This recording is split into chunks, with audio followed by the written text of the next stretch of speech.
Today, we are diving deep into the technical complexities and massive global consequences of one of the world's most demanding transport operations. It's a big one. Shipping liquefied natural gas, or LNG, by sea. We've collected a stack of sources detailing just how this incredibly sophisticated industry functions. It really is an extraordinary feat of engineering. I mean, we are talking about moving natural gas that has been super cooled to minus 162 degrees Celsius. Minus 162. Across oceans, often through very congested waterways. The cargo is cryogenic, it's flammable, and it's held in these tanks that, well, they basically operate like the most sophisticated 100-foot-tall thermos flask ever built. The engineering is immense, but the paradox here is what's really compelling to me.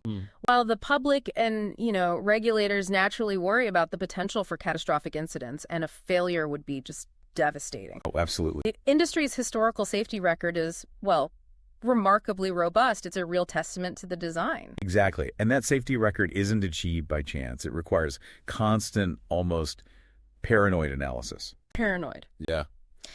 The industry spends a tremendous amount of time and money on what they call maximum credible failure cases. So they're conceptualizing the absolute worst things that could possibly go wrong, whether it's an accident or even a malicious attack. They design their systems to defeat those very specific worst-case scenarios. So if you are listening to this, maybe preparing for a meeting, or you're just trying to get truly well-informed on this vital global supply chain, our investigation today is your shortcut. Yeah. We're going to unpack the specific hazards that are unique to moving this cryogenic, flammable cargo. We'll analyze the consequences when an accident does occur and detail the sophisticated layers of defense the industry uses to maintain its impressive resilience. Let's get into it. Okay, let's start with those core risks and the structural challenges. Our sources identify 5 key categories for major incidents. Collisions, groundings, operational errors, fires, and explosions. When you think about a massive vessel carrying supercooled gas, those first 2 collisions and groundings, they feel like the most immediate and, frankly, terrifying threats. They absolutely are primary concerns because they immediately threaten the integrity of the containment system. The thermos flask. Exactly. Collision is the most direct pathway to a hull breach and potential loss of the cargo. And what's interesting and deeply technical is that researchers have gone beyond just theory. They've generated quantitative data showing a clear link between higher vessel speed and an increased risk of fatality and injury in collision scenarios. So it's not just if you crash, it's how fast you crash. It's all about the energy of the impact. And that means risk mitigation isn't just about preventing the crash, it's also about minimizing the impact speed. Precisely. And groundings, they present similar risks of structural damage. I found a fascinating detail in the sources about how they model this. Engineers, they actually rely on predicting potential hole sizes that might result from different impacts. That's right. Understanding the potential size of a breach is absolutely critical. That one variable dictates the release rate of the LNG. They use those predictions to map out credible hazard zones. So they're literally drawing a map of how far the danger would spread. They have to. It's a core part of the planning. That just sounds like an exhausting level of diligence, mapping out every possible catastrophe. It is. But while we focus on these massive external forces like collisions, the sources remind us that we can't overlook the day-to-day complexity. Not at all. Human factors, they contribute substantially to maritime accidents, regardless of the cargo. But with LNG, the operational procedures are extremely high stakes. They demand precision.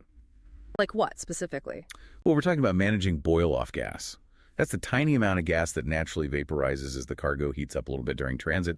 That gas has to be managed, usually by burning it off or reliquefying it. And then there are the protocols before major maintenance, right? Exactly. The need for specialized processes like inerting procedures is a huge risk factor if it's done improperly. Okay, break that down. What's inerting?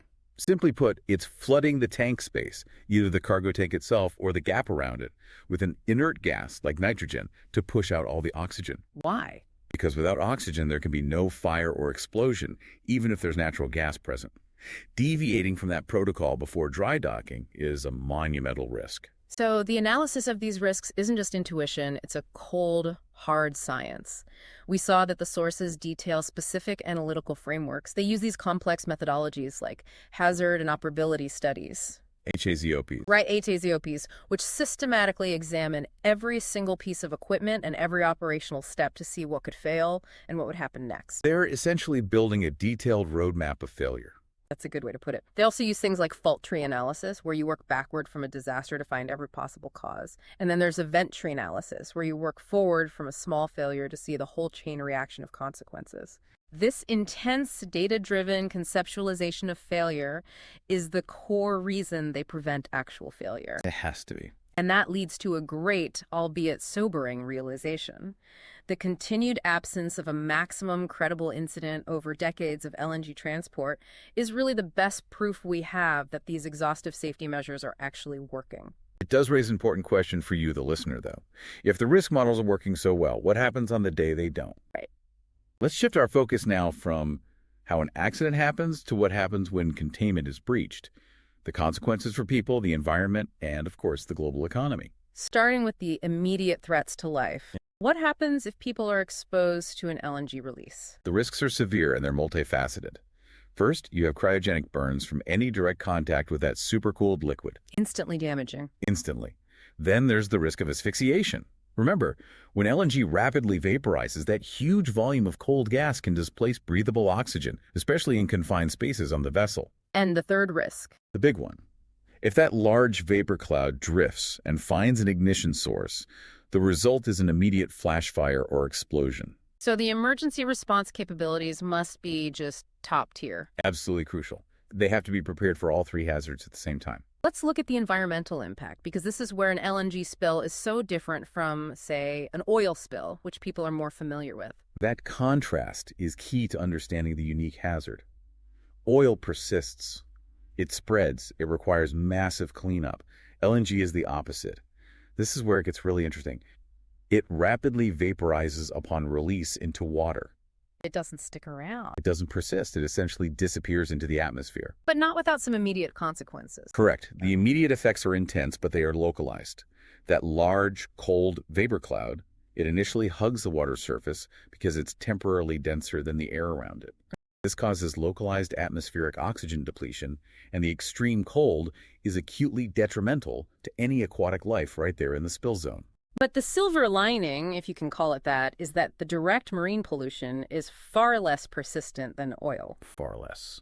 And if we broaden the scope to the overall energy picture, the use of LNG as a fuel, not just as cargo, has a long-term environmental advantage too. That's the bigger picture, yeah. When you compare LNG to traditional marine gas oil, LNG fuel demonstrates significantly lower emission levels across key categories, including global warming potential. So while the immediate accident is intense, the commodity itself contributes to a cleaner maritime operation overall. In the long run, yes. Now, shifting to the economic picture, the costs are just staggering. It's not just the direct hit of vessel damage, cargo loss, cleanup. The indirect costs are often what cripple companies and supply chains. Oh, think about the ripple effect. A massive supply chain disruption, huge increases in insurance premiums across the entire fleet, and massive, potentially irreversible reputational damage for the companies involved. And this leads us to the fundamental aha moment we took away from the research, a really powerful correlation about the economics of safety itself. We're talking about the relationship between labor time and risk. The sources show a clear, measurable correlation. A decrease in the labor time allocated for routine maintenance and essential safety training. The things that get cut first. Directly correlates with an increased likelihood of major occupational accidents. Cutting corners on safety isn't cost-saving. It's an investment in a future catastrophe.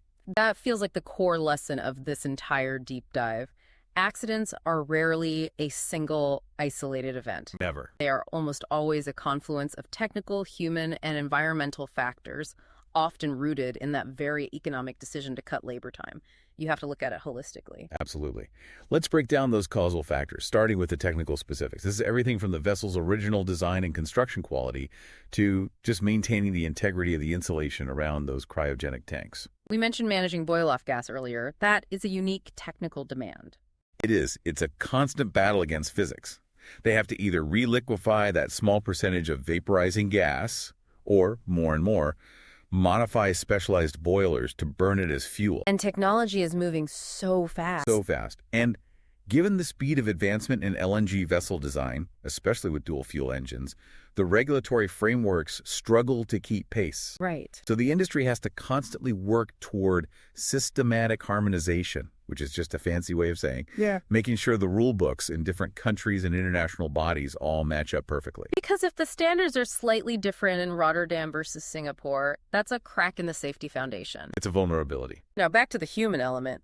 The sources are so clear that this is a massive contributor to maritime incidents globally. It is. We are talking about training deficiencies, deep-seated fatigue, poor communication, rushed decision-making, particularly during tricky operations like pilotage or bunkering. And the maritime working environment itself, long hours, isolation, that just makes it worse. It naturally exacerbates human error, which brings us right back to our economic finding. When companies under-resource training or maintenance time, they are increasing the odds that a fatigued crew member makes a costly mistake. So we should probably differentiate clearly between the two main types of failure here, procedural and equipment. Good point. Procedural failures are human decisions. They are deviations from those standard operating procedures we discussed. A classic example is an improper inerting sequence, failing to purge the oxygen completely. Or not following the cool-down protocols. Exactly. Not strictly following the multi-day preloading cool-down protocols you need to prepare the tanks for minus 162-degree cargo. These are often rooted in poor oversight or just flawed checklists. Whereas equipment failure is the mechanical breakdown. The pumps fail, the reliquefaction plant seizes up. Or the sensors give you bad readings, but they are interconnected, always. Under-resourcing maintenance directly elevates the risk of equipment failure.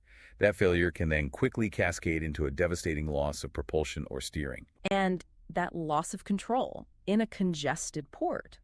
Is the setup for a grounding or a collision? So we've laid out the risks, the massive consequences, the complex causes.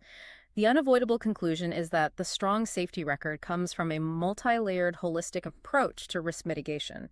It's about continuous adaptation. And that adaptation is driven by regulators who study every near miss.